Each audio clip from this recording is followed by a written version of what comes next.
Kapolres Sergai AKBP Robin Simatupang menyebut 23 orang yang itu diamankan karena meminta uang lantaran tanpa izin dari pemerintah yang sah.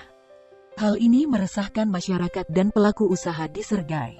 Untuk barang bukti dari 23 orang yang diamankan terdapat uang tunai 103.000 pecahan uang Rp2.000 dan Rp5.000. Tentu ini akan terus kita lakukan penertiban.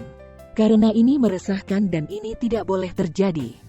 Untuk sanksi kita lakukan pembinaan karena di bawah peraturan Mahkamah Agung, tapi nanti kalau ada yang melakukan pengancaman akan kita proses hukum. Kalau yang ini mereka hanya memungut, kata Robin.